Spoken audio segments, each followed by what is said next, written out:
explicación de la problemática, la temática que se ha tocado, muy importante e interesante, ¿no? Y cómo es que Colombia y Argentina vienen dando tratamiento a problemas similares, comunes que tenemos en otros países, ¿no? Muy interesante, nutrida conversación, nutrido conversatorio. Agradezco bastante, doctores, que ustedes hayan aceptado y dar toda su experiencia de sus sistemas normativos y problemáticas que tienen, y lo mismo a todos los participantes de Abdacia, les agradezco también por haber venido, ¿no? Y bueno, nada más me queda a nombre de Abdacia, mío propio, obsequiarle mi libro que ha salido recién en marzo, los autores, ¿no? Germán Pardo, ¿no? Muchas gracias por haber venido, les agradezco mi libro, pero para poder de alguna forma intercambiar ideas y saber el sistema de sus países, ¿no? Cómo están implementando el sistema aduanero y las nuevas tendencias que tiene aduanas ¿no? en el futuro. ¿Cuál es el futuro del sistema aduanero en los países en Latinoamérica? Nos interesaba bastante eso. Cuando César me habló de la posibilidad que ustedes venían, realmente me alegró bastante tener a ustedes y que están haciendo tanta obra y que vienen pues, por un gran fin, ¿no? Impartir sus conocimientos acá en el país, ¿no? Desde ya les doy la bienvenida, que tengan una muy buena estadía y vamos a seguir conversando incluso después del conversatorio. Para ello te traigo unos libritos, que es un pequeño aporte mío, ¿no? Y en un momentito les hago entrega, así que les voy a obsequiar en otro momento estos libros oficialmente, ¿no? De todas maneras, creo que empezamos ya el conversatorio, ¿les parece? ¿No? Entonces empezamos con el doctor Germán Pardo, ¿no? Pablo Carrera. ¿Cuáles son los nuevos sistemas tributarios aduaneros? ¿Qué innovaciones hay en el sistema tributario aduanero en Colombia? ¿Podría dar una ilustración? Bueno, muchísimas gracias. Nuevamente, buenas noches a todos. Para mí es todo un gusto, un honor estar acá con ustedes. Más bien al contrario, muchas gracias por la invitación. Les voy a resumir lo que está pasando en Colombia en dos aspectos. Primero, el que estaba comentando Julio y que también algo estuvo comentando Horacio, de cómo desde el punto de vista de los aduaneros se está organizado.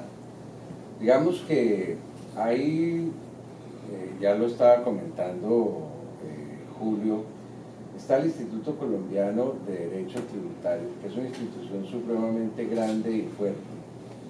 Cuando digo grande y fuerte, estoy hablando de una institución que tiene sede propia, 800 miembros, 25 empleados, es una institución que tiene, y ya lleva 45 años. Existía hace unos años el Instituto Colombiano de Derecho Aduanero, que funcionaba completamente aparte, pero se dejó tentar por el ICDT, que le ofreció sede, le ofreció resguardo, le ofreció ayuda, y hoy por hoy funciona como el Instituto Colombiano de Derecho Tributario y Aduanero. La parte buena es que lo aduanero no ha desaparecido, y digamos que al amparo de un instituto que está acostumbrado desde hace mucho tiempo a tener producción académica, eso se ha seguido haciendo. La parte triste de la historia es que si empezamos 40, hoy no somos más de 41. Es decir, el tema es limitado. ¿Por qué se ha limitado? ¿Por qué está limitado? Sobre todo por algo que ustedes están comentando, y es que en el Instituto Colombiano de Derecho Aduanero no hay sino abogados. Y no creo que haya en todo el país 70, 80 personas que ejerzan como abogados de derecho aduanero, por lo menos a ese nivel. Hay otra entidad que se denomina FITAC, que es una federación que aglomera los almacenes de depósitos, los transportadores, todos los que se encargan de la parte operativa, la parte logística, que por supuesto tiene más personas. Digamos que las dos entidades se complementan, y la gran discusión en el Instituto de Derecho Aduanero para atraer más personas es hasta dónde nos vamos así lo ponen por lo menos algunos de los exponentes que están en contra de eso, no nos vamos a poner a llenar formularios. Vamos a discutir los temas del derecho aduanero y la gente que va a hacer los formularios, que sigue haciendo formularios. Es decir, lo estoy poniendo de forma demasiado coloquial, pero para que se entienda como que no se quiere perder la parte académica y convertirla en la parte práctica. Y por supuesto, ahí viene el problema, ¿no? si lo miramos desde otro punto de vista, pues a muchos de los operadores del comercio exterior les interesa resolver el problema que existe en la norma hoy, cómo debemos leer esta palabra o qué debemos entender con este concepto de la Dirección de Impuestos y Aduanas Nacionales en la materia, pero no quieren pasar de ahí porque ese no es el problema con el que están comiendo, con el que están cumpliendo, con el día a día. Y digamos que esa es la situación desde el punto de vista de la institucionalidad. En el país no hay más de 2 posgrados dedicados al tema aduanero, uno de esos lo dirijo yo, el otro está en la Universidad Externado de Colombia, otro está en la Universidad del Rosario, que entre otras cosas siempre he tratado de llevarme profesores o invitar profesores internacionales, porque como yo le digo a los estudiantes, el derecho aduanero no lo hacemos entre las provincias del país o las regiones del país, sino con otros países. Es importante que la gente sepa qué es lo que está pasando por fuera de la frontera. Ahora, ¿qué pasa a nivel normativo para contestar un poco ya más específicamente lo que presentaba el doctor? ¿Qué es lo que está sucediendo en el país en este momento? Tenemos un decreto que era el 2685 del año 99, que empezó a funcionar en julio del 2000, es decir, una norma que a este momento tendría 19 años, un adolescente mayor, no sería más. Esa norma a 2016 tenía más o menos 180 reformas. Una norma que tiene 180 reformas yo creo que le hace pensar a uno que debe tener muchos problemas, es decir, la calidad, mientras el Código Argentino del 81 tiene 7, 8 reformas hecho antes de la OMC, hecho antes del sistema armonizado, etcétera, ha funcionado todo este tiempo, sí, con reformas, pero ha funcionado.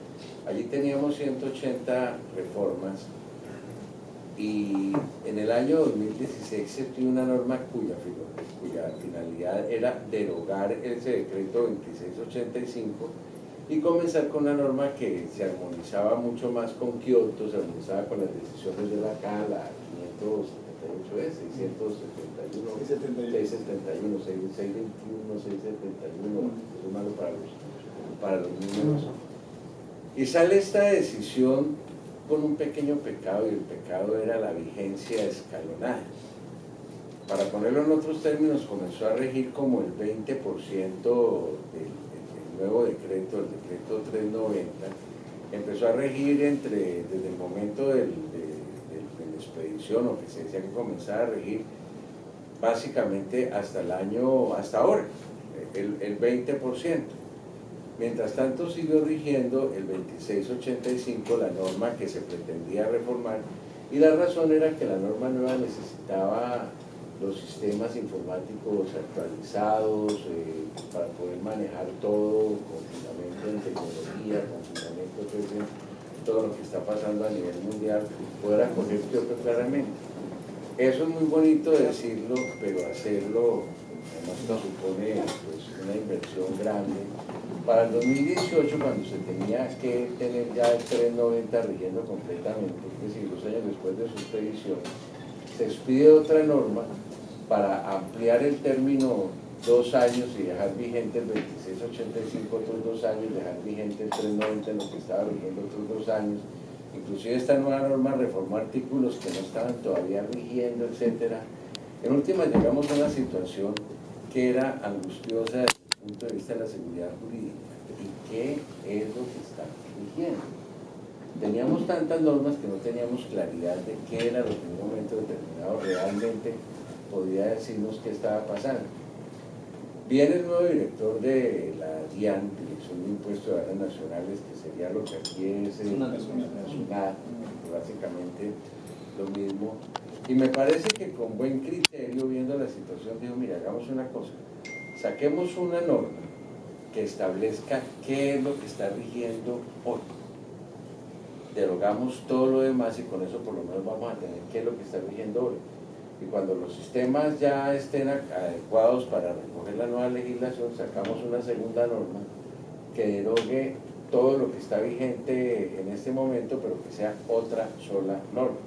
Entonces, en este momento, en julio 2, es decir, hace un mes larguito, se expidió un nuevo decreto, el 1165 del 2019, que empezó a regir el 2 de agosto de este año, es decir, estamos hablando de un bebé que lleva muy poco tiempo de nacido, que en realidad ha remozado pues, las normas que venían desde 1999, que se reformaron 180 veces, que se mantuvieron, y de hecho, es decir, volvimos, todo lo que se había avanzado casi que volvimos nuevamente al principio, y se dejaron vivos muy pocos aspectos de la norma que salió en el año 2016, del 390, básicamente a lo que se refiere a temas de clasificación arancelaria, a temas de valoración aduanera, a temas de origen y tal vez a temas de control aduanero.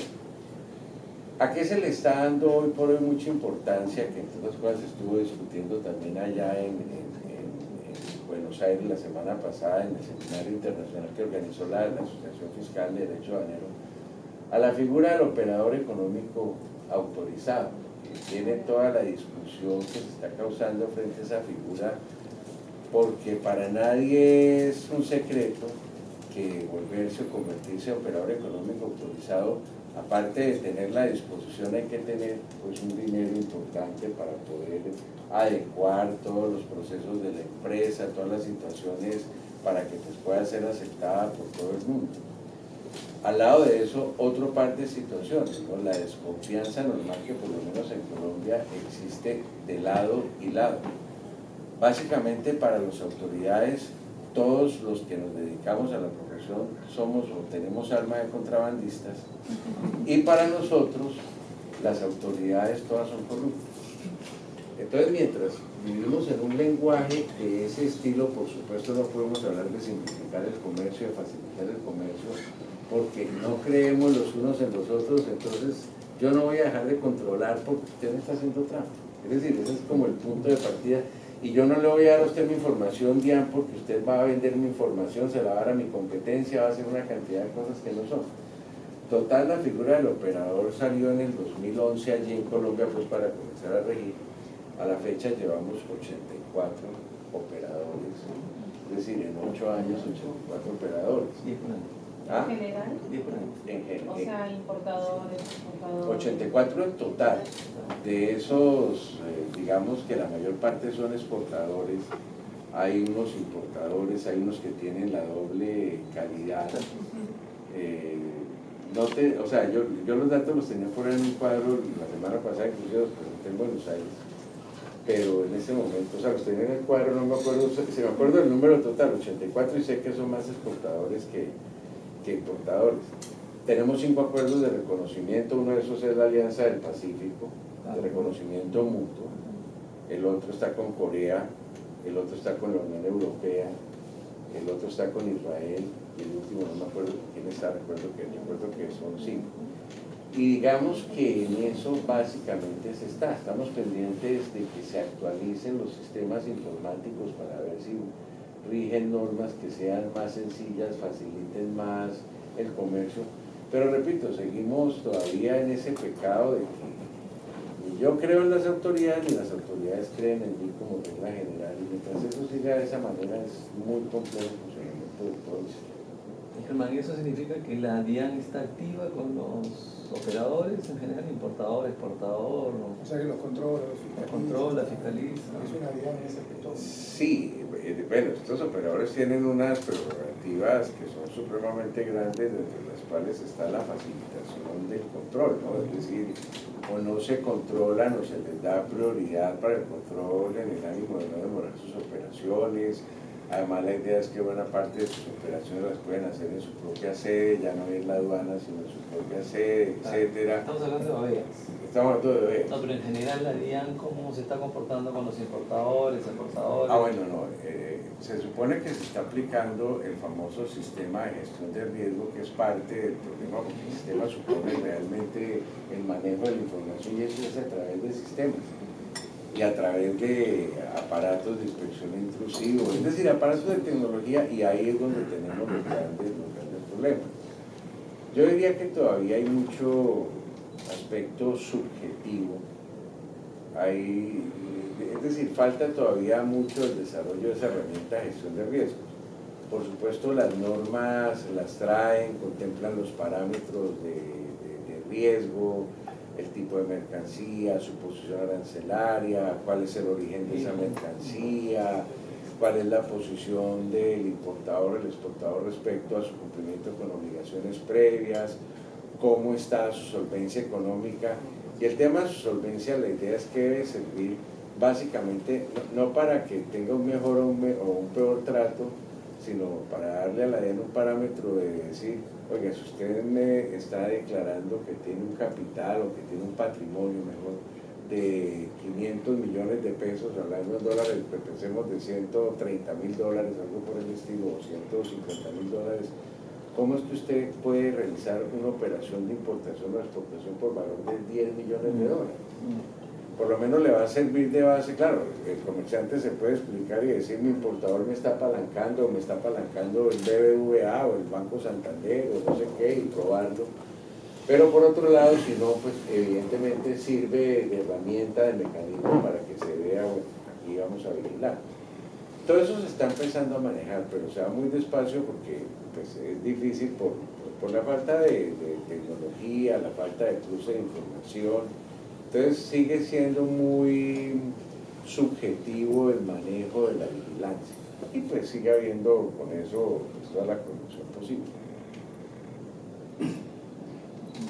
Y siendo que ya es una práctica casi aceptada internacionalmente de trabajo compartido, que no solamente fiscaliza la administración, sino también es auxiliar de la función pública, el despachante o el agente de aduana. Por ejemplo, en otro país ya la agente de aduana se ha incorporado como un oficial para combatir el lavado de activos. Si es en Colombia también existe un trabajo compartido, o creo que el diagnóstico que acaba de hacer respecto a que nadie cree en nadie es una práctica universal en todas las aduanas del mundo. En otro país también es igual. La administración piensa que todos los importadores van a sorprenderlos, y por otro lado los importadores tienen una visión de que la aduana lo que busca es aprovecharse de su condición de control. Pero en fin, ¿qué tan importante es la participación del despachante en este control compartido? Bueno, la figura de la agente de aduana, que es como se llama allí antes, Sociedad de Identificación Aduanera, es bastante destacada, comenzando por la misma legislación, que los consagra, si bien parte de la base de que son sociedades de carácter comercial, todas tienen que ser personas jurídicas, no puede haber personas naturales, personas físicas. Parte de la base de que son auxiliares de la función pública. Y como auxiliares de la función pública, en este caso específico de la función pública aduanera, pues les pone unas exigencias importantes en materia de cumplimiento. En relación, por ejemplo, con todo este tema de lavado de activos, les tocó sí o sí aprender a manejar la situación, porque de un momento a otro se vieron abocados a unas responsabilidades grandísimas cuando la DIAN empezó a preguntarles, ¿usted por qué está haciendo operaciones de esta persona sin conocerla? No, pues a ver, pedí el certificado de Cámara de Comercio, pedí los documentos pues que se supone son claros, y con otro problema que tenían los agentes de aduana, que no son entidades bancarias, no son entidades que puedan tener información fácil de un comerciante si no se las quiere dar. Es decir, un banco, si uno necesita que el banco lo ayude, uno tiene que darle toda la información al banco, porque usualmente uno recurre al banco para que lo apalanque, para que lo garantice, para que lo afiance, para que le preste dinero, y eso hace que le demos toda la información al banco. A la gente de aduanas no. Hoy por ley tienen que pedirle al importador o al exportador, a quien quiera hacer la operación de comercio exterior, toda aquella información que se requiera para saber quién es. Los cotejan con la lista Clinton y con otra serie de parámetros de ese estilo, y ya entienden que si la persona, el comerciante, no les da la información, pues no hacen la operación, porque el riesgo al que están supeditados es supremamente grande. Hoy tienen una posición distinta de la que sucedía hace unos 10 años, cuando la DIAN los llamaba directamente a ellos a responder por las operaciones que tenían problemas. Quien tenía que responder por las operaciones en materia, por ejemplo, de pagar derechos de aduana e impuestos sobre las ventas más liquidados con algún problema, era el despachante de aduanas, la CIA en ese momento, ni siquiera citaban al importador.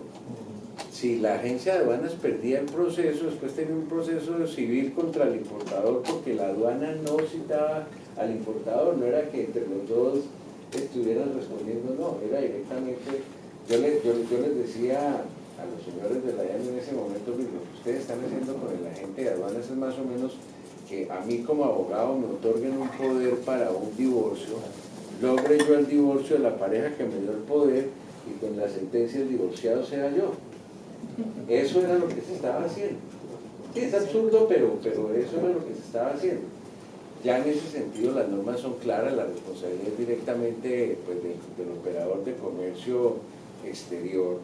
El agente de aduana responde por lo que haga o por lo que deje de hacer en relación con las funciones que tenga, unas de las cuales tienen que ver directamente con vigilar todo lo referente al tema de lavado de activos.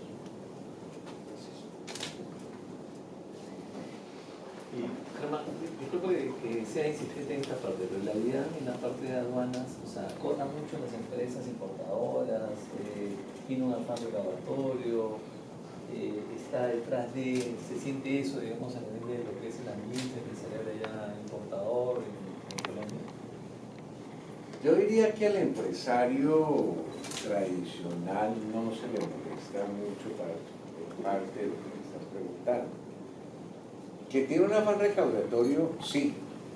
De hecho, yo solo he sostenido en toda clase de foros el hecho de que sea parte de la misma entidad que maneja los impuestos, convierte al funcionario de aduana en recaudador por dos vías, o por los derechos de aduana y el IVA que recauda en las operaciones de comercio exterior, o por otra que es más perversa, que son las sanciones.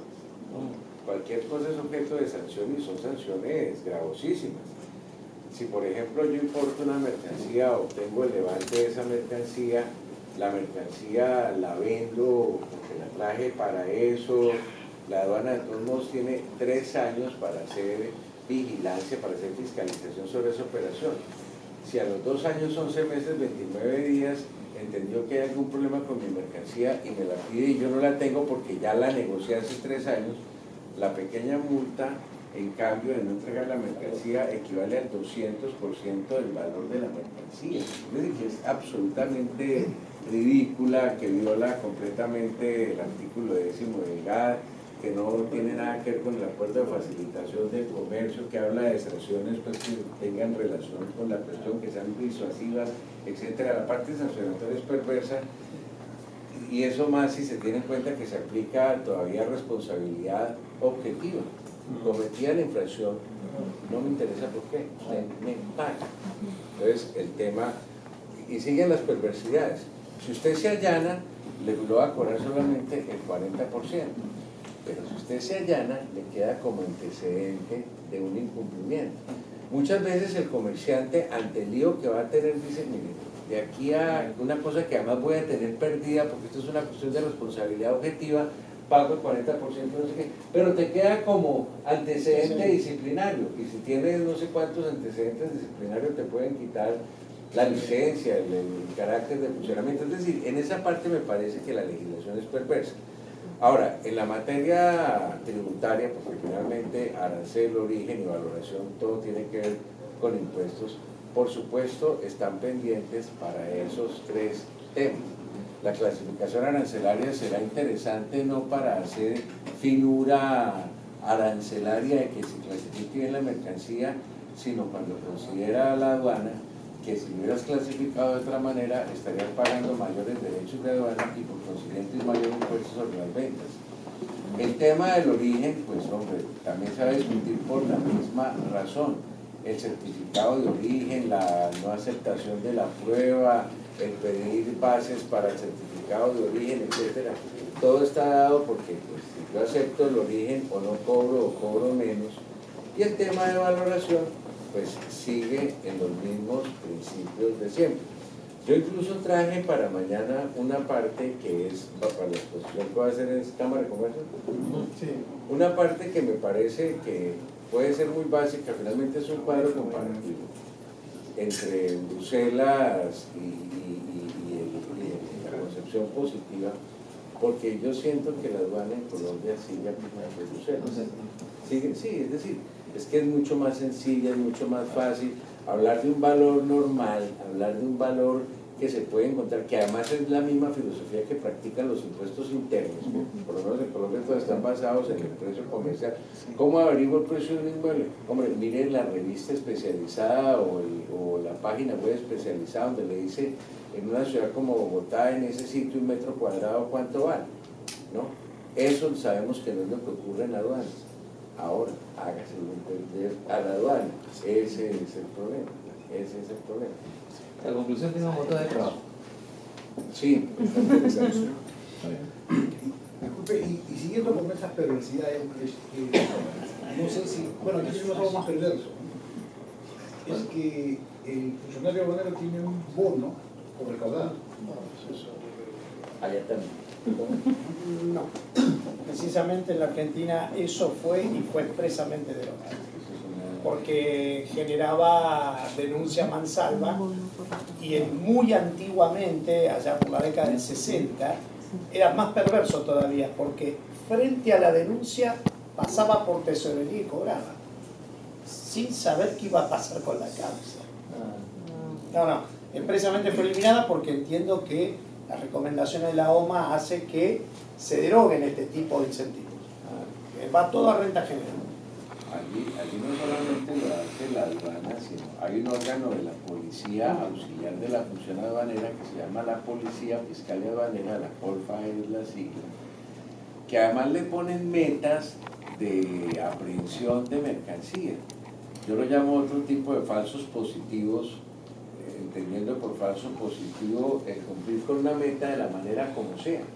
Lo que se sabe que ocurrió con el tema de la guerrilla, que en un gobierno pasado había que dar cifras de guerrilleros abatidos, entonces si no los podían abatir, terminaban cogiendo a cualquier tipo de persona o personas que usualmente no tenían cómo defenderse, nadie iba a pelear por ellas, etcétera, etcétera, etcétera, terminaban muertos y los presentaban como un guerrillero caído en combate. Bueno, digamos que sí. A la POLFA le sucede más o menos lo mismo con las aprehensiones aduaneras. Nosotros hemos tenido cursos con los policías y yo les digo, a la primera vez que planteé el tema yo no podía creer la respuesta, pero no solamente porque no fue una respuesta de uno, sino que fue casi respuesta del grupo, casi que ¿quién mató al comendador Fuente Ovejuna, señor? Casi que fue la respuesta que escuché, porque les decía, oiga, yo no entiendo ustedes por qué hacen aprehensiones tan pequeñas cuando pues si ustedes tienen la inteligencia para ver que esa persona está pasando con ese camión y con ese camión y con ese camión, se esperan a que sea pues una cuestión grande, lo van grabando, lo van filmando, lo van siguiendo y ya cuando le hagan la aprehensión de la mercancía no solamente es grande, sino lo penalizan y le pueden causar una cantidad de cosas. Entonces la respuesta de Fuente Ovejuna fue, a ver, es que todos comemos, es que si no llegamos mínimo con 2 aprehensiones a la semana, pues vamos a tener problemas. Y nosotros somos conscientes que como eso lo resuelve la DIAN, pues problema de la DIAN, problema de ellos, pero ellos hacen la aprehensión. Es decir, yo cumplo con mi meta de hacer la aprehensión, ¿qué aprendo? Pero cumplo con... Aprenden mercancía nacional, aprenden lo que sea para cumplir con eso. Eso estoy completamente de acuerdo contigo, eso es absurdo, no, pero existe. No estamos muy lejos. Aquí hay algo sintomático, ¿no? Si usted despacha de la primera quincena del mes, de repente la Habana es un poco más permisiva. Pero todo es que de la segunda quincena, como no están llegando a la meta, empieza un poco ya a ser más agresiva, ¿no? Sintomático. Y eso dice relación con lo que le comentaba, de que si alcanzamos la meta y vamos a tener un nivel de operación, y efectivamente no interesa cómo terminó la causa, simplemente para la estadística es este mes recaudamos tanto, pero muchos de esos montos recaudados luego son pedidos en devolución por pagos en exceso o reclamados posteriormente y finalmente terminan siendo cero. Pero eso ya no se ve. Eso ya no se ve, es como los promotores de venta, ¿no? Que captan clientes, ellos cobran una comisión por captarlo, por no saber si finalmente el autor es un tema que sí nos tiene nosotros complicado. Y otro tema que es complicado aquí, no lo sentimos nosotros mucho, pero sí observo que, por ejemplo, con esto de la simplificación administrativa, hoy día para recurrir en sede administrativa ya no se requiere concurso de un abogado. Entonces vemos cosas de todo. Ya ustedes dijeron ahora que habían abogados y contadores. Hoy día, bueno, han aparecido técnicos, entre comillas, o especialistas que su única carta de presentación vendría a ser la experiencia en el ramo, pero ellos pueden presentar reclamos, pueden incluso subir al tribunal fiscal y informar, porque ya no se requiere ser abogado para resolver el tema administrativo. Lógicamente que esto todavía no cala, porque las empresas grandes, empresas responsables, sí consideran que sus intereses tienen que estar en manos de especialistas. Pero lo que me preocupa es que en este país, si hablamos de 100 importadores, estamos hablando del 80 o 90% de lo que se mueve en el país. Y hay 10.000 de repente pequeños emprendedores que creen que esa facilidad, entre comillas, es mucho más económica. Y finalmente, pues, nosotros vemos a diario en la consulta que antes venían con una gripe y uno podía darles un mejoral y lo reparaban. Hoy día vienen con una neumonía fulminante, ¿ya? Porque ya fueron manipulados, le hicieron tan mal el trabajo que cuando vienen ya a buscar el abogado, bueno, somos abogados pero no brujos, ¿no? Porque ya trabajaron tan mal que ya sabemos dónde va a terminar el tema. Entonces, eso, no sé si en sus países está ocurriendo, o para llegar a defender o a contradecir, a asesorar a un cliente, tiene que tener cierta cualificación el operador. Bueno, para actuar directamente frente a la aduana, lo puede hacer o la empresa afectada directamente, el importador o el exportador, en este caso el representante legal de la empresa afectada, o si no tiene que hacerlo necesariamente con abogado. La única persona que puede representar en Colombia a otro tiene que tener el título de abogado y tiene que tener la tarjeta profesional. Por supuesto, en la vía contenciosa, ya cuando estamos con tribunales, con jueces, es o abogado sí o sí. Jurisdiccionalmente, sí. Ahora, que hay muchas personas que de pronto funjan informalmente tratando de ayudar, eso va a pasar, no sé cómo será. En Argentina, claramente, el Código Aduanero, para los procedimientos reglados en materia aduanera, es obligatorio la presencia de un abogado. No puede haber ninguna presentación, ni de un operador de comercio exterior, que no venga en la medida que hay controversia o peticiones. Hay cuestiones formales que un despachante de aduana claramente puede hacer a través de un mecanismo simplificado que es la multinota, pero eso son cuestiones de peticiones operativas. En cuanto aparece el conflicto interpretativo, abogado, no hay vuelta. De hecho, hay todo un departamento.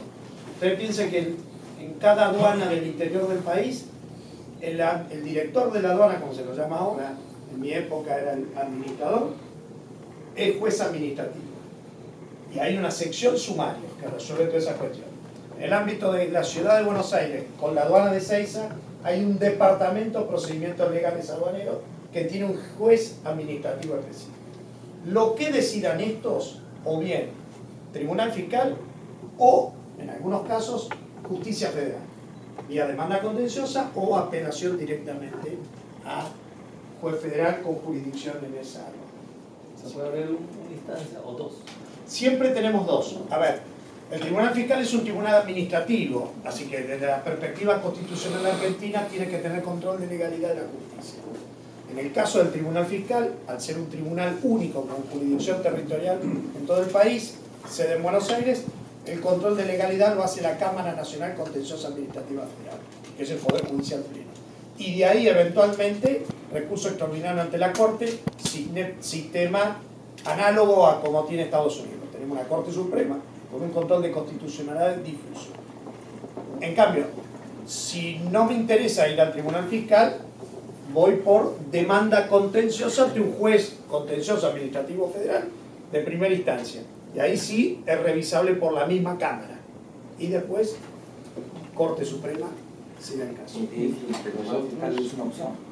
Es una opción solamente para repeticiones denegadas o condenas por infracción. Ahí tengo opción. Pero es de competencia exclusiva en la impugnación. Y los plazos en cuanto a ser administrativa, por ejemplo, acá tenemos que en la primera instancia, en la vía administrativa, es 9 meses para resolver. Y a nivel del Fraude Fiscal es un año para resolver. Entonces, No tenemos plazos preestablecidos en ningún procedimiento, salvo en el caso de las infracciones o en el que el único plazo objetivo es el de prescripción. Pero la prescripción nuestra es de 5 años contado a partir del 1 de enero en que se generó el hecho imponible o la infracción. Pero tiene causales de interrupción, con lo cual un sumario puede durarme 10 años aproximadamente, solamente en sede aduanera. O sea, es decir, que El nuestro sus plazo normas- bíblico. sus normas internas no establecen el plazo que la administración tiene para resolver No. alguna... Tiene medidas programáticas en materia de tantos días para producir una prueba, tantos días para producir un alegato. Pero el funcionario administrativo lo deja alargar. En la impugnación, por ejemplo, me formularon un cargo, impugno, presenté la impugnación.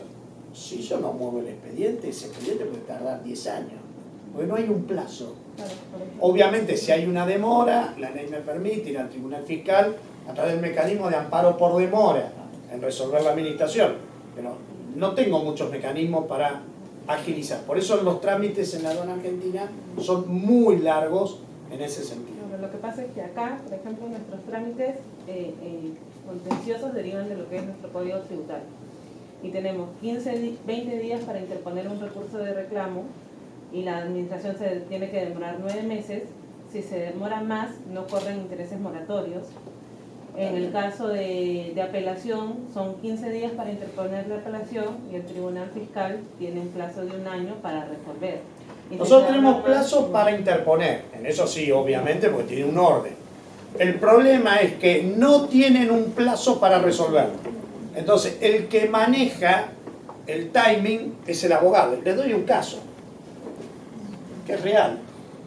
Ustedes saben que en la Argentina históricamente tenemos una inflación muy alta. Una condena de una multa, pónganle a hace 10 años atrás, eran equivalente a tantos pesos. No se van devengando intereses ni nada. El interés en las penas se devenga cuando esta quedó firme y no ha sido pagada. Entonces, ¿qué se hace? Apelo. Y que siga el curso. El tiempo, en definitiva, va erosionando el impacto de la multa. Esto es muy común en una empresa multinacional. A veces nos han llamado y me dicen, mire, doctor, salió este cisne negro y no estaba presupuestado. En casa matriz me van a matar. ¿Qué hago? Le doy la solución. Demanda contenciosa, se lo muevo al filo de la caducidad. ¿Y cuánto quiere? ¿10 años? ¿5 años? Usted me paga y que la aduana sufra porque lo estamos llevando en la mano. Como queda en pesos, Se licúa la obligación. se licúa la obligación. Ahora, ojo, si son tributos no puedo jugar de esa manera. Porque desde el momento en que impugné empiezan a devengarse los intereses. Y ahí tenemos un problema grave. Ahora lo acaban de modificar. Pero la obligación de tributos aduaneros es en dólares. Y hasta 1 de agosto de este año teníamos una resolución que el interés que se devengaba era del 36 anual. En dólares, me gusta decir en los cursos, ni la mafia cobra ese interés. Entonces, a lo largo de los años... Entonces ahí está el otro juego que me hace la aduana. No me lo resuelve. ¿Por qué? El taxímetro va corriendo. Tengo una solución legal para cortar los intereses si ante la intimación doy en garantía el dinero en efectivo, interrumpo los intereses. Pero si al final del proceso me sale bien, yo te devuelvo la garantía. ¿Y qué me devolves? 10 años después, el mismo importe sin devengar intereses. Entonces estoy en un dilema de hierro. Ahora lo acaban de modificar. Acaban de modificar, rige a partir del 1 de agosto de este año, la tasa fue bajada al 1.8 mensual. Bajó significativamente. Mucho mejor. Sí. sigue siendo alto. 27%. Ujú. Es fuerte. Pero bueno, es el sistema. Quería preguntarle de la parte de Sí. Horacio, ¿no? ¿Qué temas en materia de aduanas ven ustedes, por ejemplo, últimamente en el patrocinio a sus clientes que puedan decir esto es lo que está ocurriendo en la actividad aduanera de la aduana argentina? Está fiscalizando esto, está aplicando este criterio en materia de valoración, origen, llenado de la declaración, en fin. ¿Qué temas nuevos, en todo caso recurrentes, pueden compartir con nosotros que puede ser? A ver, en la aduana argentina lo que se ha dado en los últimos 2 años es un proceso significativo de transformación. La aduana nuestra históricamente era una aduana muy apegada al papel y con la idea de que yo controlo todo. Con lo cual en la dinámica del comercio es imposible. Obviamente esa dinámica de querer controlar todo y ser puntilloso en el papel generaba corrupción. Entonces, como decía un viejo jefe que tuve yo en la aduana, fui 11 años funcionario de la aduana, pibe, acuérdese que acá hay que vender las dificultades, crear las dificultades para después vender las facilidades. A lo que le respondía Sorado, usted es un filósofo del derecho aduanero. Un vivo de 7 suelas. Creí el virus y después el... Exactamente, el mismo concepto. ¿Qué es lo que ha pasado ahora? Acá hay que reconocer que vía justicia y vía tribunal fiscal sistemáticamente le han ido poniendo límites al accionar aduanero. El promedio de revocación de fallos de aduana en Argentina por parte del tribunal fiscal en materia de infracciones supera el 70%. Y en valoración el 90%. Lugar común. Bien. Esto ha significado que la aduana por primera vez empiece a tomar medidas. Porque, bueno, es parte de lo que voy a comentar mañana. Pero, respondiendo a su pregunta es, temas nuevos que se están presentando. Hay un tema que es muy recurrente. En aras a sacarme los papeles y a facilitar, de acuerdo al acuerdo de facilitación de comercio y demás, las rutinas informáticas están transformando en un acto administrativo informático. Tenemos un grave problema. Todos hemos sido formados con la teoría del acto administrativo, teoría que en esencia ha venido de la doctrina francesa. Acuérdense, acto fundado, motivado, con causa, que debidamente dictamen legal, etcétera, etcétera, con acceso a la justicia para el control de legalidad, bla, bla, bla, bla. Bien. ¿Qué pasa? Cargo la rutina informática, que muchas veces la solución no va de la mano del código. Les doy un caso. Se formula una cancelación de una operación determinada. El sistema, cuando yo la cierro, me genera la liquidación manual, el sistema informático. Me da 24 horas para pagar. Pero el código me da 10 días para impugnar. ¿Qué pasa si se pasan las 24 horas? El sistema, que es bobo, automáticamente me suspende. Pero el sistema está programado para que levantar la suspensión sea con el pago. ¿Qué pasa ahí? Hice un trabajo de investigación, les paso el dato, lo tengo en impresión, que es una tesina que presenté sobre lo que se llama el acto administrativo automático aduanero. Es esto. Si yo me quedo bloqueado o con alguna observación en el sistema, soy un paria operativo. ¿Y quién lo levanta? La parte operativa no me compete a mí. La parte jurídica no es la operativa. Entonces tengo que ir a ver al de sistema, si es que lo encuentro. Y el de sistema me dice, no, pero esto lo hacen todo mal. Bueno, ponémelo por escrito. No es mi función. Esos son los problemas que estoy viendo. Después lo demás siempre es lo mismo. Valoración, certificados de origen, declaraciones mal hechas, porque ¿qué es lo que hay en muchas empresas? Hay errores de expedición. Un caso, empresa multinacional trae, conocidísima empresa multinacional, trae un determinado producto que es para desinfectar quirófanos. Por la característica del producto lleva la intervención de 2 organismos del Estado que tienen que controlar, pero es un producto peligroso manipulado de determinada manera. Traen un despacho, traen un embarque completo, la terminal se niega a revisarlo, a verificarlo porque dice no tengo la capacidad para hacerlo, lo mandan a un fiscal medio de un traslado, y como es una empresa de primera línea, el verificador firma los papeles y no verifica. Entra el contenedor al depósito, mandaron de más. Doctor, ¿qué hago?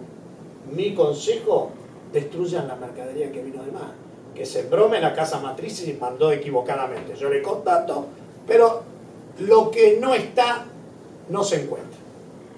No, me dicen que tengo que hacer la autodenuncia. Está bien, hago la autodenuncia, pago una multa atenuada. A diferencia de ustedes, no nos queda el registro del antecedente. Claro.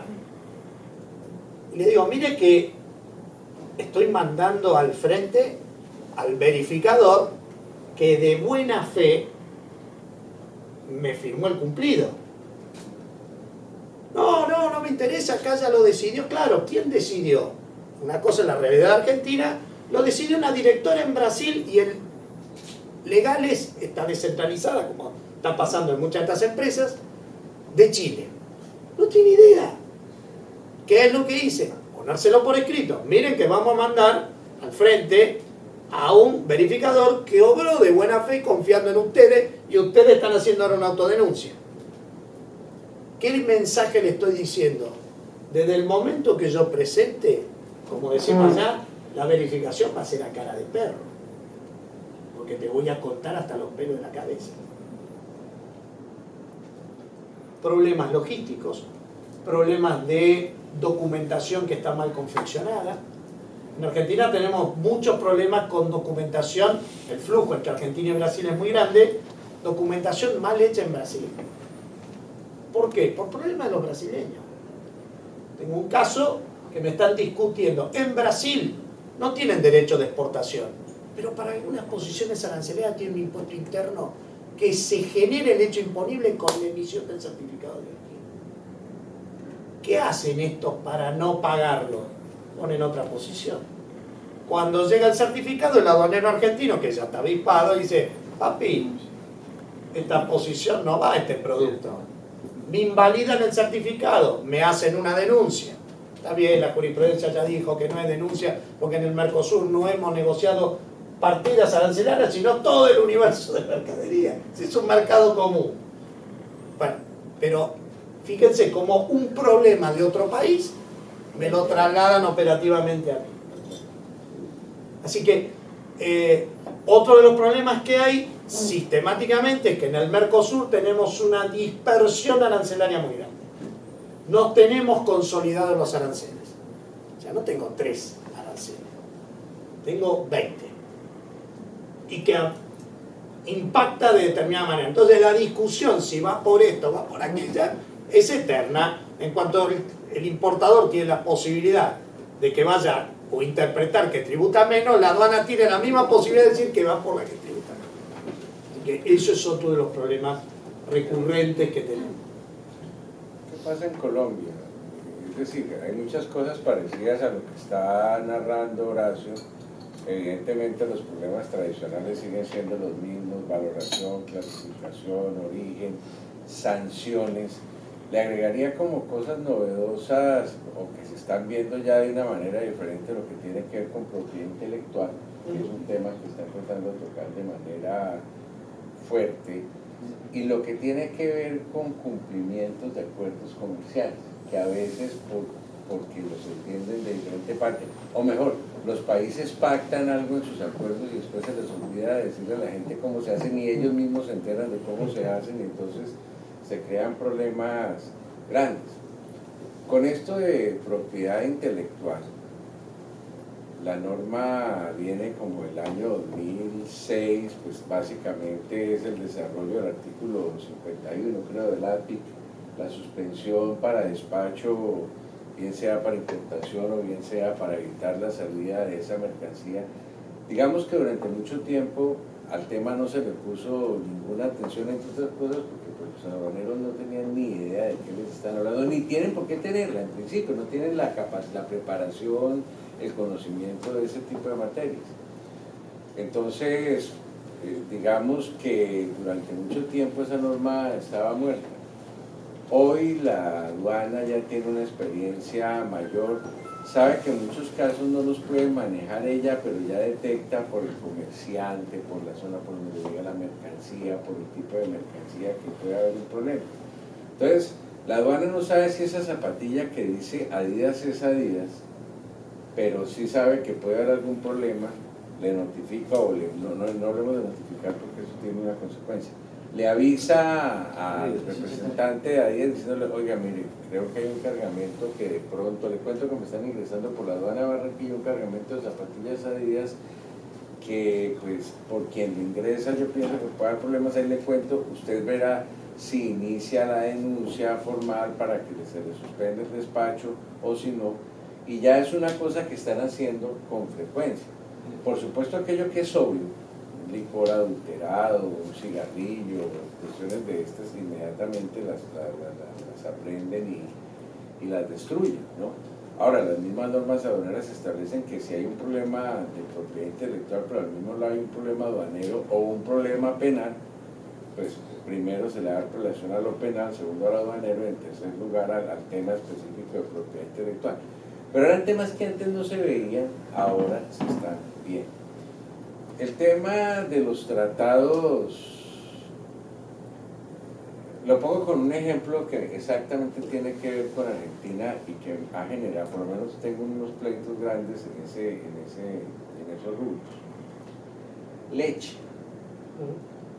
Se pactó con base en el AC-59 CAN-Mercosur, que modificado recientemente por el AC-72, sirvió de paraguas para que todos los países de la CAN hiciéramos acuerdo con los países de Mercosur.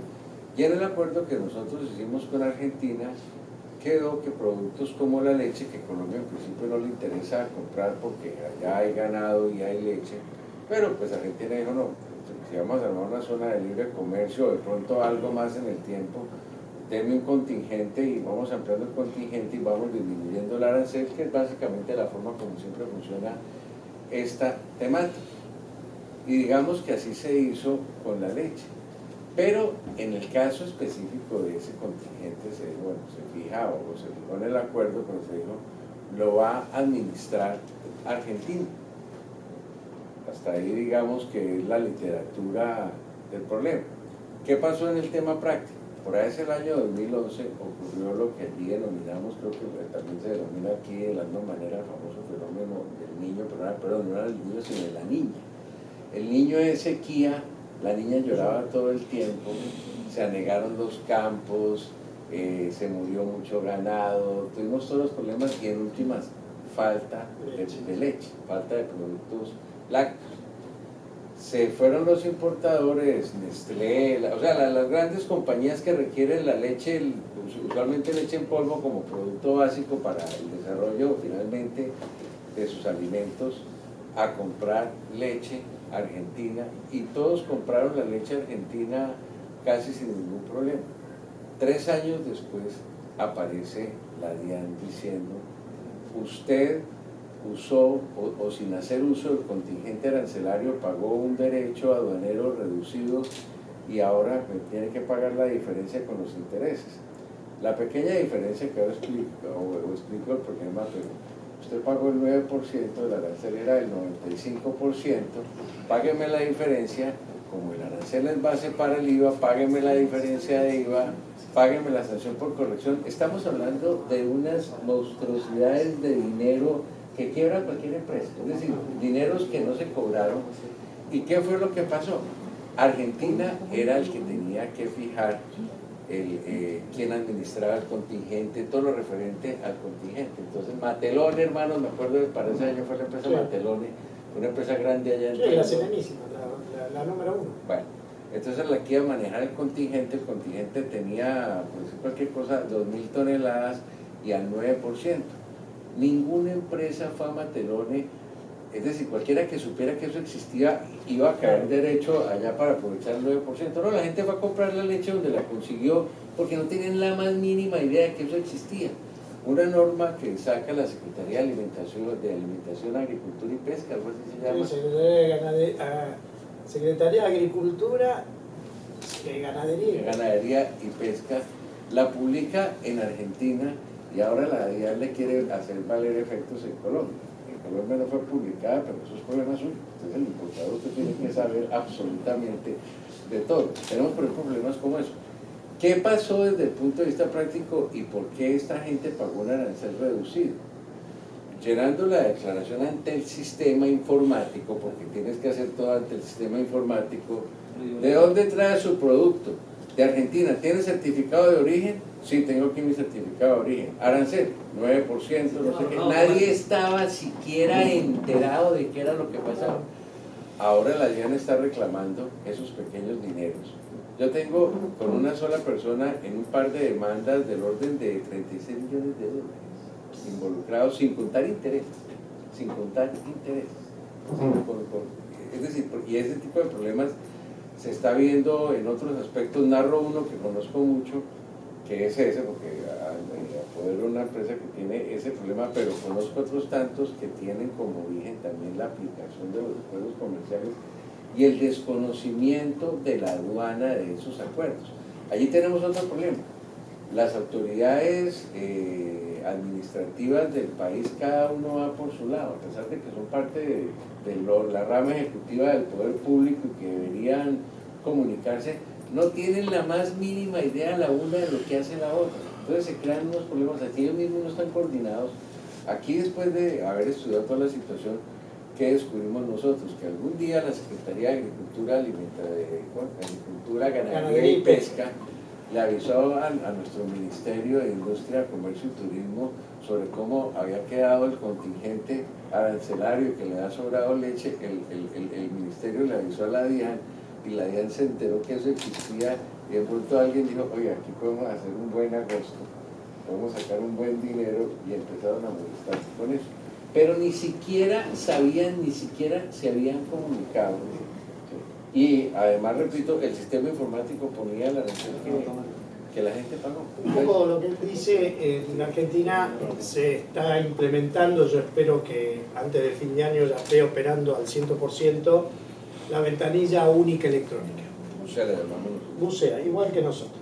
La idea es que interactúen todos los organismos, pero va a ser mucho más ambicioso este proyecto, porque para evitar situaciones como la que él dice, cada organismo competente tiene que volcar en el portal electrónico todas las cuestiones y restricciones por posición arancelaria que corresponde. Doy un ejemplo.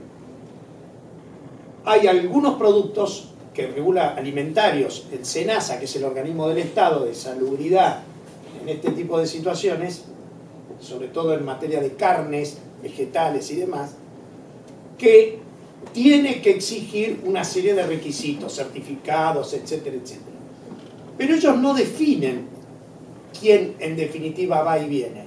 Se lo dejaban a la aduana, le daban al aduanero un poder omnímodo. Y él, de acuerdo a su buen saber y entender, determinaba, este sí, este no. ¿Cuál es la idea de la bucea? No. Ya la aduana no tiene que intervenir más. Son ustedes como organismo competente, porque así lo mandó la ley, que me defina, y una vez que eso se definió no lo mueve nadie más. Porque parte de la corrupción estaba dada en la mediación del funcionario de aduana. Otro tema que él hizo referencia, el tema este de fraude marcario. La Argentina siempre tuvo un problema con fraude marcario. ¿Cuál era? Paraguay. Para llegar a Paraguay hay que atravesar la Argentina.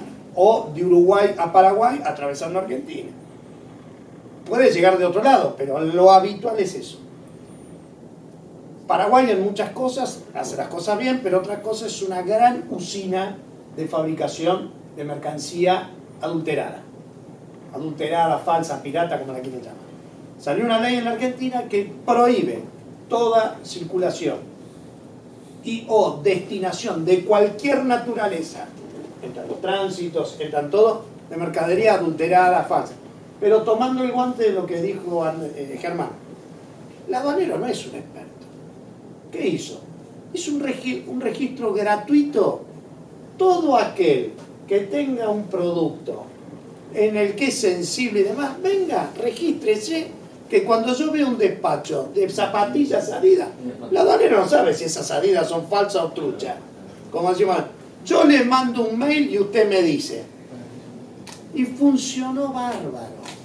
En serio, funcionó, no se le escapó es como cazar pato en un baño. No se me escapa uno. Es facilísimo. ¿Por qué? Porque el problema ya dejó de ser de la aduana. ¿Qué es lo que dicen? No es mercadería prohibida. Tiene matices. El problema es comercial. Me tocó un caso. Una cadena de hipermercados, de la más grande de Argentina, compra lubricante Shell para automóviles a la Shell de Grecia. Los griegos estaban en crisis, vendían hasta el Partenón. El Shell de Argentina viene y se presenta y me dice, esto no está autorizado. Y yo me acuerdo, estábamos reunidos con el verificador. Dígame, este producto es falso, es adulterado. No, bueno, pero el que tiene la exclusividad en la Argentina soy yo. A mí qué me importa, es un problema comercial suyo. La ley dice que es producto adulterado, falso o en fraude marcario. Arréglense entre ustedes. Pero esto lo vendió su hermana de Grecia, arréglense con la madre suya y ver cómo venden los hijos. El problema que hay es que muchas veces se discute allá si la exclusividad comercial de alguna marca para vender en el territorio puede ser frenada por un importador que compra libre. Porque normalmente el que me termina vendiendo a mí es un mayorista de Estados Unidos. Allá en Colombia sí se está tomando la exclusividad y... Yo no digo que no lo estén haciendo, Porque es que la norma lo que dice es que viole derechos de propiedad intelectual, y si recuerdas el 51 dice que no solamente por mercancía falsa, por mercancía pirata, sino cualquier otro derecho de propiedad intelectual que pueda estar involucrado. Pero es que vos se lo estás pagando al comprador en el exterior. No, pero una distribución exclusiva me protege a mí como distribuidor de ser el único importador, y como la aduana lo que tiene que hacer es suspender el despacho. Ya será un problema que arreglan las entidades pertinentes en materia de propiedad intelectual, y como dices tú, después entre ustedes se arreglan, pero allá la aduana está suspendida. Una consulta. Ese tema también acá, tal vez lateralmente se ha visto, es un tema de agotamiento de marca. Creo que en algún momento también Indecopi es la entidad competente acá en Perú. Mi pregunta iba por otro tema. Nosotros queremos ser parte de la OCDE, tenemos un programa que se basa en el establecimiento de políticas públicas, dentro de ellas el cumplimiento de políticas públicas de comercio exterior. Estamos en los incipientes y un mecanismo es el gobierno digital. Se ha promovido, se ha visto como la panacea, que tiene sus bemoles, tiene sus avances y sus retrocesos. Bueno, en el caso de la UCE, nosotros al menos personalmente vemos como un paradigma la experiencia coreana y la experiencia mexicana. Quisiera saber si ustedes, como argentino o en Colombia, han recibido asistencia técnica o cuál es el objetivo a lograr en cuanto a la UCE. Ahí te soy honesto, no sé cómo funciona eso bien. Sé que, por ejemplo, México compró la UCE de Colombia.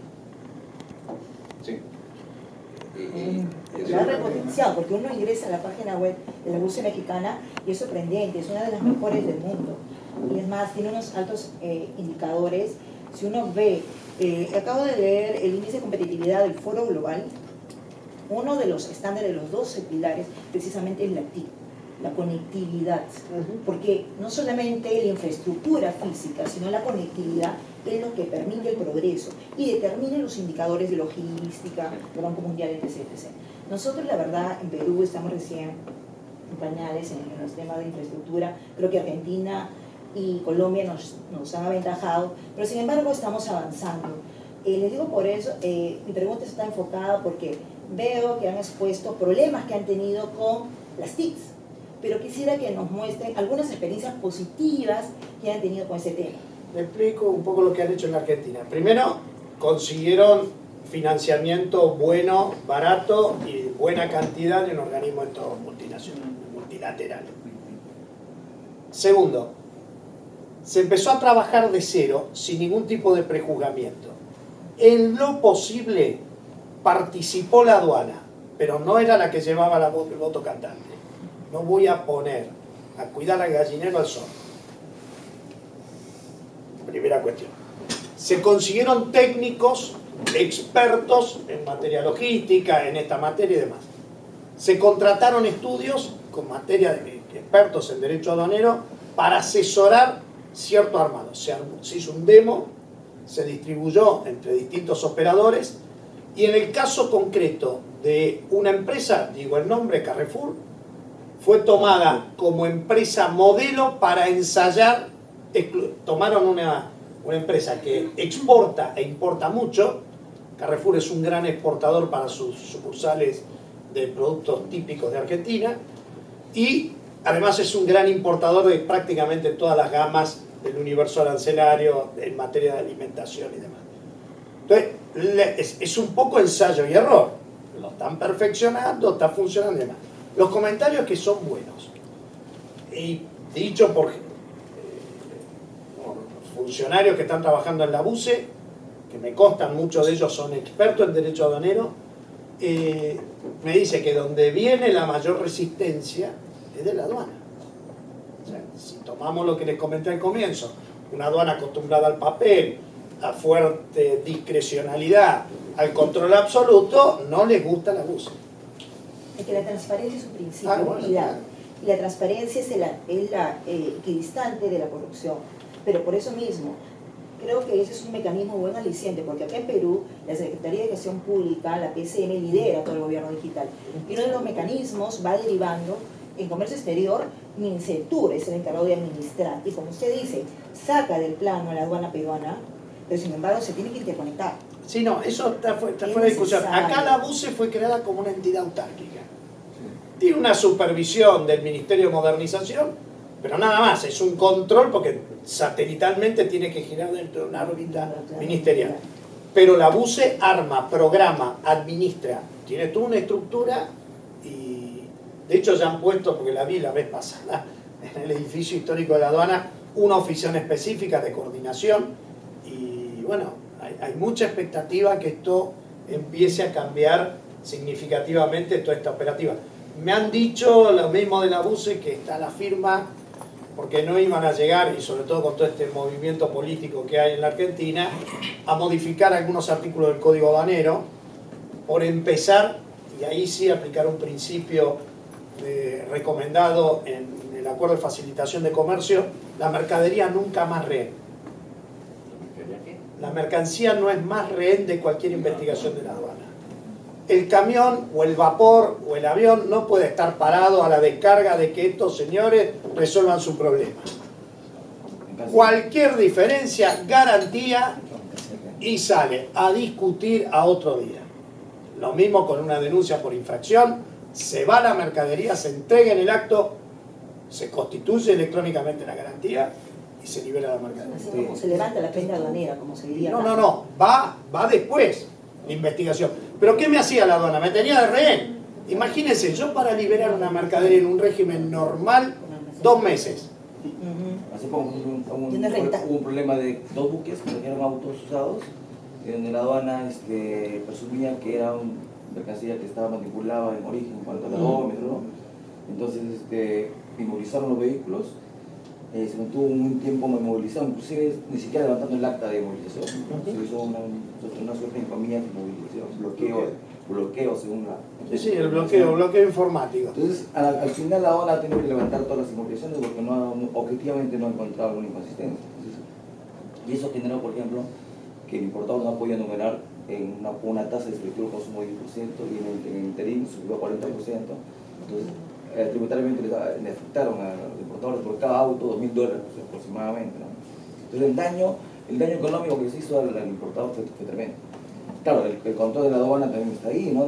Digamos que hay una balanza y un control, pero la afectación, digamos, ahí sí se evidencia que la mercancía está como rehén, como usted menciona. Mire, una de las cosas que se está usando poco porque se conoce poco. Cuando el gobierno anterior reformó el Código Civil histórico de más de 150 años y creó un Código Civil y Comercial de la Nación nuevo, se sacó expresamente la responsabilidad civil del Estado y se hizo una ley específica. Miren qué interesante. En la medida que haya daño cuantificable en dinero sin reconocer lucro cesante, no me interesa si el funcionario actuó con buena fe, lo que era la vieja distinción responsabilidad contractual y extracontractual, ya no me interesa más nada. Se verifica el daño, es indemnizable. El Estado tiene la posibilidad de repetir contra el funcionario que generó tal actuación. Santo remedio. Se acabó. Porque ya harto estamos de que no, que si no, que en fin, que déjenme hacer mi trabajo. Hacete cargo. Ponelo por escrito. Hacete cargo de lo que estás haciendo. Allí puede ser parecido eso de la responsabilidad, pero una demanda de esas puede durar de aquí a la eternidad. Es decir, son larguísimas. Y adicionalmente, como el Estado tiene tantas demandas por tantas razones, por el tema, por ejemplo, del combate a la guerrilla, los paramilitares, todo eso. Entonces, entre un derecho humano a la vida y un tema económico, el tema económico, pues, es decir, para que le den a una persona a lo que tiene derecho, fue de pronto su tercera generación, sus nietos, de pronto pensar en recibir algo. Y la misma Constitución establece que el funcionario público tiene que responder cuando el daño se deba a él, pero siempre y cuando sea por dolo, negligencia. Bueno, nosotros ya no hemos sacado encima esa distinción. Lo cual pues hace que sea muy difícil realmente recaer contra el Sí, pero funcionario. buscando un equilibrio, si hablamos de objetividad para sancionar al operador, Claro. el Estado también debe responder objetivamente Claro. sobre los actos que comete. Mire, tengo un caso concreto para plantear ahora. Un señor español viene con su automóvil, un Mini Cooper, había entrado por Uruguay, entra a la Argentina, discusión por problema de papeles, que sí, que no, que 5x8, que esto, que aquello. En concreto, auto queda secuestrado en poder de depósito de secuestro de la aduana. 3 meses después, disculpe, no, la verdad que tenía razón, está todo bien aquello. Vaya a buscar el auto. Cuando van a ver el auto estaban la puerta abollada, le habían canibalizado las luminarias, le habían roto no sé qué cosa y demás. ¿Quién se hace cargo? No cabe duda. La aduana. Ámbito de su control, procedimiento que bien o mal hecho, pero el daño tiene la interdicción del auto en relación causal del secuestro y del daño ocasionado. Y una consulta, hablando de los sistemas informáticos y las aduanas en papel, en sus países el software, ¿quién lo provee? El software que utiliza la administración es el mismo que utilizan los operadores. Sí, todos, a ver, hay una empresa que es la que ha tenido, o sea, el desarrollo del software lo hace la aduana. Y lo administra un fondo cooperador que lo maneja el Centro de Despachantes de Aduana de la República Argentina, y esto es como cualquier aplicación, tengo que bajar el app y las actualizaciones para poder operar. En nuestro país no es así, en nuestro país cualquier experto en sistemas puede crear un sistema informático compatible con la administración, porque la administración se aparta de esta obligación, y pueden haber errores informáticos que le ocasionan daños irreparables. No, pero por ejemplo, estos señores no pasan por ningún control de calidad por parte de la aduana, si su producto es bueno o es malo, pero sí simplemente ellos hacen su página web y cualquier persona se lo puede comprar, ¿no? Entonces, acá obligatoriamente yo tengo que caer a un sistema que está normalizado por la propia aduana. Es más, hay toda una subdirección que se encarga de esto. Lo que no quita que en el mercado haya ciertas soluciones informáticas, pero de uso o apoyo de la empresa. ¿Qué sé yo? Programas muy buenos que es para administrar admisiones temporarias de perfeccionamiento activo. El sistema es muy gauchito, yo cargo todos los datos, me voy haciendo las cancelaciones, voy cargando los documentos, los certificados correspondientes, me hace el balance general. De esos hay los mismos certificados de control de gestión operativa. Hay varias despachantes de aduana y oficinas de comercio exterior que les ha interesado tener una certificación tipo ISO la 9009 y demás, que son de servicio. Todo eso sí, es libre y cada cual sale a vender su producto conforme interese. Pero volviendo a su pregunta, allá lo maneja y tiene el monopolio el servicio aduanero. Lo cual es bueno y es malo, porque cuando se produce el error, clarifican todo. Yo veo siempre que nos llegan los alertas en nuestro servidor que dice informamos que no está operativa Ezeiza por tal problema, están trabajando para solucionarlo. O errores que tiene el sistema como el que les comenté. Se genera una liquidación, un cargo automático por tal circunstancia. Otra que viene un barco, va por el río Paraná. Hay una localidad que se llama Campana, que está transformándose en una actividad portuaria fluvial muy importante. Ahí es donde están las terminales para todos los autos importados, los que vienen de Mercosur, pero además concentra la mayor cantidad de tanques fiscales para combustibles. De hecho, creo que hay uno que de la firma Trafigura, que creo que está entre los 2 más grandes de Sudamérica. Tiene un barco. El barco trae para la Exxon, para Trafigura, para Vitol. Entonces, ¿qué pasa? Primer destino donde tienen que hacer la ligue. Tiene un problema de calidad. El barco ya cargó en el sistema informático el manifiesto general, que a partir de ese momento el sistema es bobo, me marca los 15 días donde yo le tengo que dar una destinación aduanera. Bueno, de la Exxon a Trafigura tardó 25 días. Cuando llega y yo tengo que presentar la destinación, el sistema me liquidó la multa automática. El 1% en un embarque de 3 millones de dólares. Entonces uno además decía a la aduana, pero yo no te lo puedo solucionar. ¿Qué querés que te diga? Es el sistema. Vuelvo de nuevo, el acto administrativo automático. ¿Y cómo hago? Y impugnalo. Impugnalo, yo más sí, lo quiero impugnar, pero quiero que me devuelvan la plata. Si tuve que. Porque si no pagaba la multa automática, obviamente no podía hacer la destinación. Ahora, me veo ahora en el otro problema. Está previsto el recurso de repetición, pero solamente para tributos. No hay un recurso que es devolución de multa pagada indebidamente. Entonces, tengo que hacer magia, creatividad jurídica, es decir, devolución, qué sé yo, porque fue enriquecimiento, devolverme mi moneda. Consulta, solamente para aclarar, si yo en Argentina no destino mi mercancía dentro de los 15 días, ¿tengo una multa? Sí, una multa automática. Tengo 15 días hábiles contado del arribo del medio transportador. Ese es un régimen diferente. No. Es a cualquier destinación. Tengo 15 días de acuerdo al Código Aduanero para pagar. Es el presidente de la Asociación Peruana de Derecho Aduanero y Comercio Internacional. Ya por 3er año consecutivo, creo que ha sido reelegido. Segundo. Por la aclamación, así por. La verdad que una gran labor Marco está realizando. Y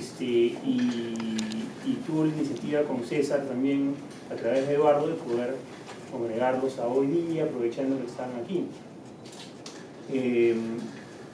Ya algo los había presentado a algunos, pero Germán Pardo es profesor en Colombia, experto en temas tributarios aduaneros. Tiene un libro muy bueno que es de tributación aduanera, que si no lo tienen lo recomiendo, la verdad, muy bueno. Y Horacio Lais, de Argentina, que él también es profesor, y él tiene unos libros muy buenos sobre infracciones aduaneras, y se llama Impersonal, y por ahí la vez pasada me lo escuchaste. Y la verdad, un gusto tenerlos por aquí, y de verdad que se ha abierto este espacio, Marco, para poder compartir con ustedes también y aprovechar porque los tenemos aquí a Horacio y a Germán. En principio, muchas gracias por la gestión de Julio y Eduardo, ¿no? Y darle la bienvenida a Germán Pardo y a Horacio Landa, ¿no? Conozco su producción. Pequeño, mientras que la de los tributaristas es inmenso, porque disponen de sede propia, muy cómoda y además muchos socios. Lo aduanero allá es mucho más limitado porque por una cuestión de competencia de ley solamente intervienen los abogados, si bien dentro de la asociación del instituto participan despachantes de aduanas, reconocidos y demás. Pero en todo lo que es trámite legal y pleito, en las instancias revisoras intervienen los abogados.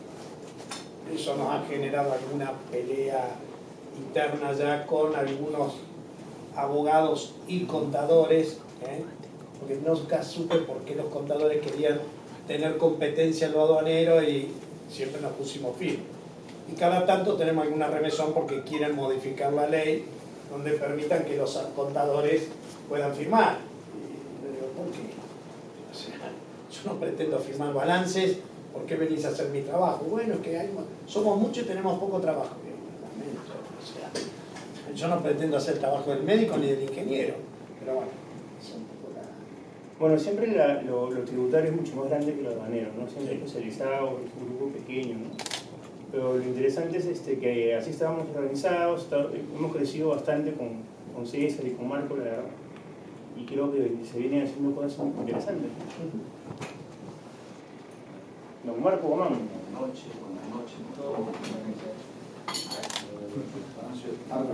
Germán Vargas, mucho gusto. Gracias, mucho gusto.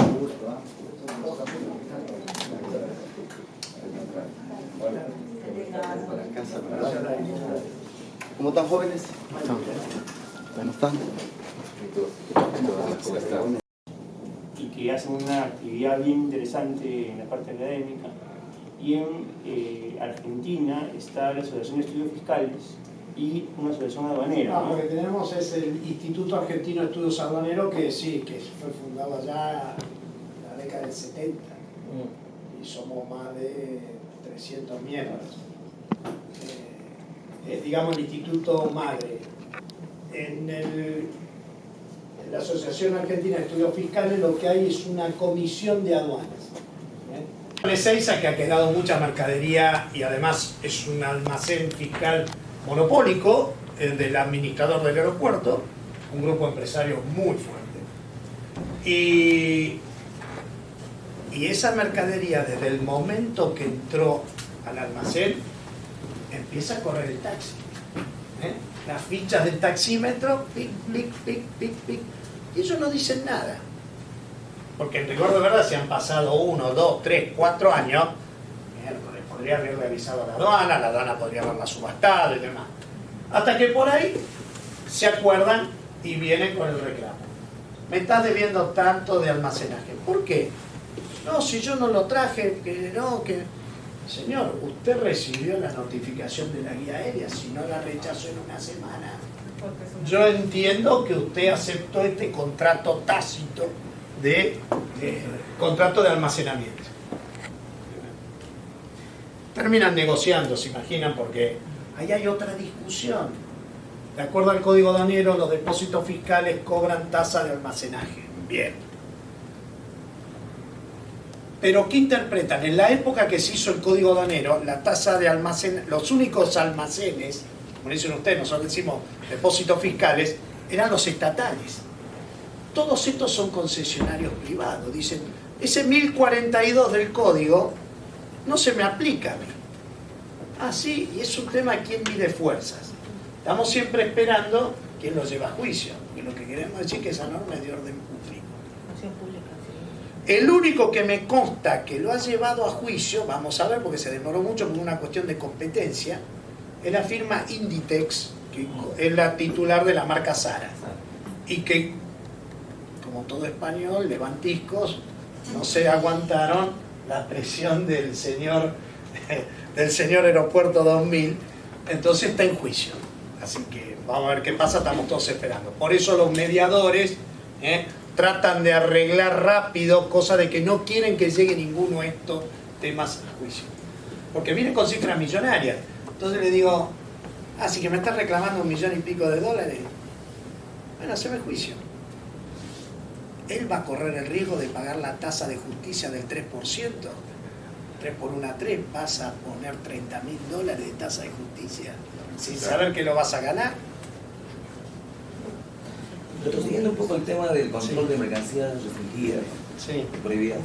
Acá en el Perú pasa que con el transcurso del tiempo se le ha dado mucho poder a las entidades regulatorias. La aduana está en el ente que controla el tráfico internacional de mercancías, pero a la par hay entidades como SENASA, ¿no? CERPOR, GESA, GEMI, que con el tiempo han asumido roles mayores, porque la normativa, pues, según los lobbies ante el Congreso y todo lo demás, les han dado mayores facultades, ¿no? Y también les ha dado financiamiento, etc., ¿no? Sin embargo, los controles de los operadores están basados en el control de la aduana, ¿no? Muchas veces los almacenes, por ejemplo, cuando verifican, elaboran todo un sistema operativo para que no se les escape una mercancía sin levante, basan sus controles en base al hecho por la aduana, ¿no? Entonces jalan el sistema de la aduana que dice levante autorizado, automáticamente si el importar de la aduana es levante autorizado, ya puede liberar, se puede facturar. Si el sistema de la aduana dice sin levante autorizado, entonces no se factura, entonces no se depende muchas veces de la persona, ¿no? Hay almacenes que manejan como 800 despachos al día, por ejemplo, ¿no? Entonces, pero sin embargo, cuando están en paralelo entidades como SENASA, por ejemplo, en el cual no tienen un sistema de control determinado como SUNAT, pasa que puede una mercancía que es mercancía restringida, que la SUNAT puede haber revisado físicamente, inclusive documentalmente, pero sale la mercancía y después se verifica que SENASA no cumplió algún requisito de SENASA, ¿no? Que es una entidad paralela a la otra. Entonces, la normativa administrativa de SENASA inclusive tiene la posibilidad de sancionar a la propia aduana por dejar mercancías y de hecho sancionar al privado. Entonces, el privado al momento de verificar si permite o no permite la salida de cierta mercancía, verifica los controles de aduana, pero sin embargo atrás tiene que verificar todos los controles de otras entidades en paralelo, ¿no?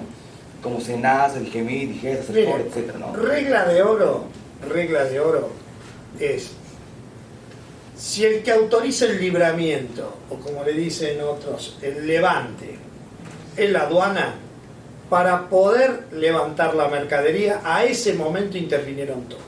Claro. Y lo lamento en el alma si el señor SENASA se equivocó o el señor aduana se equivocó. Porque ahí entra a jugar dos factores. Son parte de lo mismo. El primero, el principio de buena fe.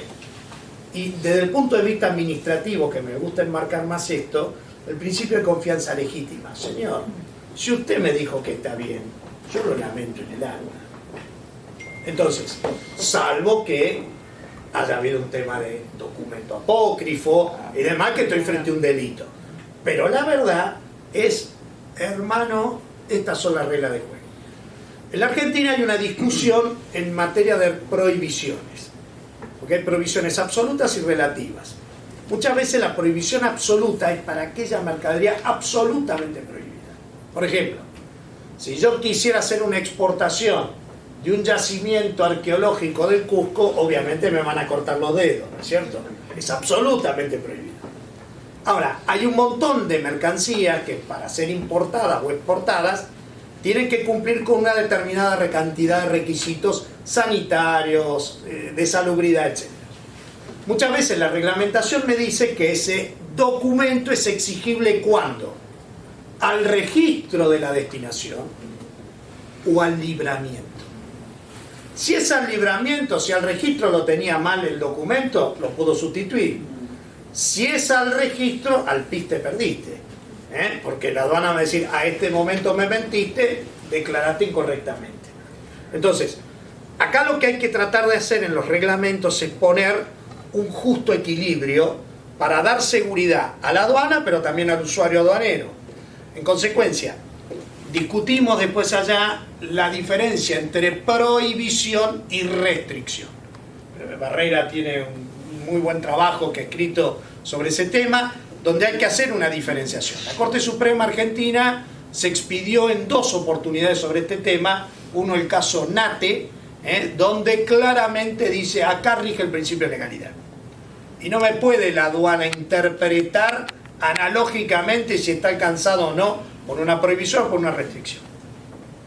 Entonces, ahí es donde usted tiene que tener el elemento, digamos, basal de cómo moverme en este tipo de situaciones. Aquí, por ejemplo, la aduana tiene su marco normativo, ¿no?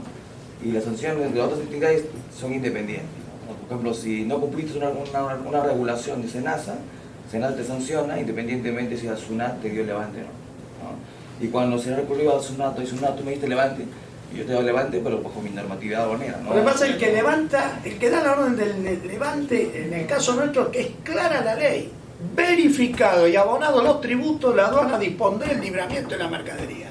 Y a llorar al cuartito. Obviamente, la aduana tendrá por el plazo de prescripción la posibilidad de revisar los papeles, todo esto y demás. Les cuento un caso que me pasó ahora con una cadena de hipermercados inmensa. Hace 5 años importaron un producto textil de Pakistán. Estamos hablando de un tema muy viejo, en la que en la revisión de los documentos detectan que el certificado de origen pakistaní no tenía fecha. El reclamo de la aduana es de $1.250.000 porque había una medida de compensatorios que se habían puesto en la Argentina para ciertos textiles y la única forma, de origen chino, la única forma de decir que el textil no era chino es trayendo el certificado de origen, en este caso es Pakistán. Lo curioso es que ese certificado de origen tiene que tener visación consular argentina. Es decir, el documento está intervenido por la autoridad consular, que ese sí tiene fecha cierta. Entonces, imagínense, es una cadena de hipermercado que recibe este peludo y dice, ¿qué hago ahora? Debo por algo 1.250.000. Nosotros, a diferencia de otras legislaciones, si la aduana tardó 5 años, 8 o lo que sea, en formularme el cargo porque recién lo advirtió, no corren los intereses. Los intereses corren desde el momento en que se formule el cargo. Todo el periodo de vengado, hermano, es tu propia eficiencia. Si te dormiste, perdiste. Bueno, ya se juega, yo creo que estoy oyéndote de pronto de una manera más sencilla. La que tiene la autoridad en frontera es la aduana, punto. Exacto. La aduana es la que revisa que se cumpla con los certificados, lo que es el FDA en Estados Unidos o SENASA, lo que entiendo allá se llama INVIMA. Hay otro organismo que es el Instituto Colombiano Agropecuario, el ICA, que también tiene funciones de esas, pero quien verifica que se hayan cumplido, que tenga los certificados, que todo, es la aduana, y la aduana es la que da el levante y la que da todo. Ahora, tiene por supuesto un tiempo que es de 3 años para hacer control posterior, y si se da cuenta de cualquier irregularidad o que el permiso que se le presentó es falso o cualquier otra cosa, pues va a actuar en consecuencia con eso. Pero digamos, a ver, el único momento en que uno ve problemas entre la aduana y el INVIMA, y no problemas entre ellas, sino que sus diferentes posiciones pueden causar problemas, es con un tema de clasificación. Cuando uno dice que es un complemento alimenticio y el otro dice que es un medicamento, en lo cual tenemos... Es un clásico. Clásico, sí, y con jurisprudencia del Consejo de Estado, con nuestra máxima autoridad contenciosa, en un sentido y en el otro sentido. Hubo un momento en que hubieron bastantes controversias entre la aduana y DIGESA, que es la entidad que ve esto acá, entre importaciones como, no sé, Laboratorios Garden House, por ejemplo, en que si es un complemento alimenticio, si es un medicamento. Entonces paralizaban bastantes despachos de importadores como este. Allá la regla que se mantiene invariable es, como dice Germán, es la aduana la que controle todo lo demás. Pero cuando el ámbito de competencia para determinar si es tal o cual se la dio a un organismo, la norma o la ley, a un organismo específico, es la palabra de ellos. Sí, o sea, es SENASA, será el ANMAT, será el INAL, es el que resuelve. El aduanero me va a presionar. Para mí, que qué sé yo, porque eso es la típica prueba. Lo primero que decimos, urgente oficio a tal organismo que me diga cuál es la verdad. La interconexión que tiene, la aduana tiene interconexión con estas entidades. Y quizás para enlazar un poco este tema, bueno, acá en Perú, como en Colombia, en el caso de Argentina, está muy de moda lo que es la certificación OEA, ¿no? Entonces, la certificación OEA lo que hace es agilizar los despachos desde el punto de vista aduanero, acá en Perú. Pero hay muchos importadores que necesitan permisos con entidades, estas entidades específicas. Acá todavía no hay están conversando aduanas con estas entidades regulatorias para que también agilicen los permisos que se les dan a los importadores que son OEA, para que sus beneficios se puedan ver extendidos a estas entidades. No sé, en el caso de Colombia, en el caso de Argentina... Pero esto es lo que yo le digo, todo esto con la BUCE, claro, es donde se va a resolver. La BUCE acá funciona, diría, en un 50%, y esto es porque hay entidades que sí son el dolor de cabeza quizás de los aduaneros, ¿no? Porque no es un tema aduanero netamente, pero sí es un espejo a nuestra realidad. Entonces hay entidades como DIGEMIT, que ven mucho de los instrumentos médicos, MTC, que son entidades muy tediosas para sacar permisos de importación. Entonces, un importador, exportador puede tener la certificación OEA, agilidad en el trámite de despacho aduanero, pero acá se retrasa, ¿no? Y se limita y su certificación no se ve reflejada, su rapidez en base a esta bueno, ese drama es insalvable. Sí. Y acá en como Argentina que, también, o sea, claro, también sucede... Exactamente, o sea, todas las empresas, según el rubro a que se dediquen, tienen un grupo de expertos para sacarlo. Así es. Si usted tiene una empresa multinacional que se dedica a traer instrumentos, doy un caso, por no decir el chivo, 3M. 3M maneja más de 9.000 productos en su catálogo. Desde un aerosol que lleva salbutamol para el asma, hasta campos quirúrgicos, hasta qué sé, los burletes que llevan los automóviles, o las placas de seguridad que se graban en un automóvil 0 kilómetros. Tienen expertos de lo que me pidan.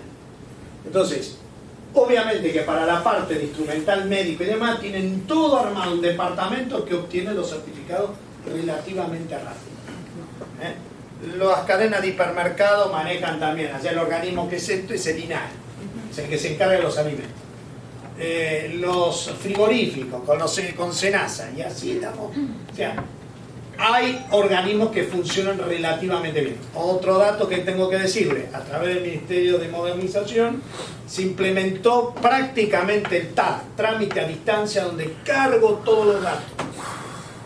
Hasta en el TAD hemos ya informatizado las causas nuevas del Tribunal Fiscal de la Nación. O sea, entramos todo en expediente electrónico. Apelo electrónicamente, cargo electrónicamente, subo la documentación y me notifican electrónicamente. O sea, es una mega base donde tramito desde un certificado de SENASA hasta un CIMELA, que el tema este del sistema métrico legal argentino, que no podemos importar un producto que esté expresado en un sistema que no sea el sistema métrico decimal. Entonces, si un producto, las mamaderas, los biberones, que por una cuestión lógica viene la medida equivalente, como viene eso, tengo que tramitar una excepción del CIMEL. Es un trámite bobo que sale en 24 horas. Si no, uno lo tramita y lo hace, sale en 24 horas y demás. Pero lo que quiere decir es que esto se ha agilizado mucho. Tal vez creo que el tema pasa por la concepción de lo que ustedes llaman liberación y acá llamamos levante.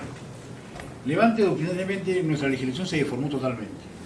Levante viene antiguo de liberar la prenda aduanera, una vez que se satisface la obligación tributaria y las exigencias administrativas para el internamiento de una mercancía. Con la definición que tenemos en nuestra ley de levante, ahora el levante está en importaciones, donde no se pagan tributos. O sea, ¿liberar qué? Ustedes, escuchaba, tienen el concepto de liberación. Libramiento. O libramiento. Libramiento se llama. Pero, acto administrativo y nominado a través del cual, cumplidos sí, los requisitos de ley, se procede a ingresar a plaza o a ingresar del territorio aduanero una mercancía de que se trata. Nuestra legislación simplemente dice que disponga la mercancía de acuerdo al régimen autorizado. Entonces, por eso es que no hay una obligación de la administración de verificar el cumplimiento de los requisitos administrativos adicionales. Simplemente dice, a mí yo te doy el levante, y si te falta un tema de SENASA, te falta un tema de DIGEMIT, eso no es mi rollo.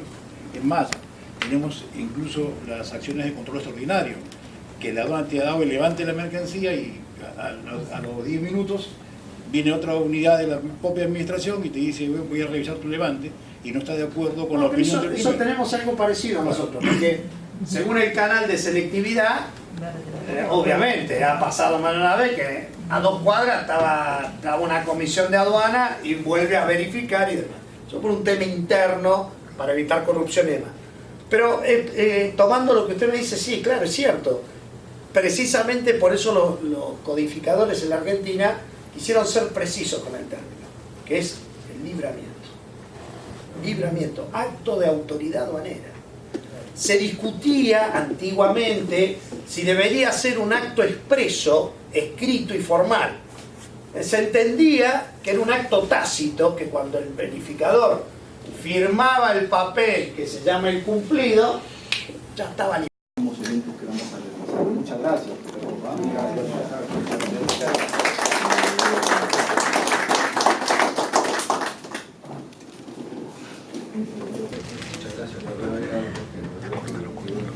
Muchas gracias.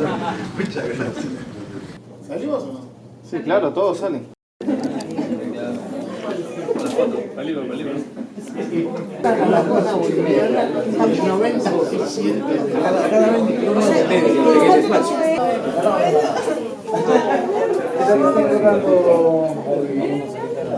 Perfecto.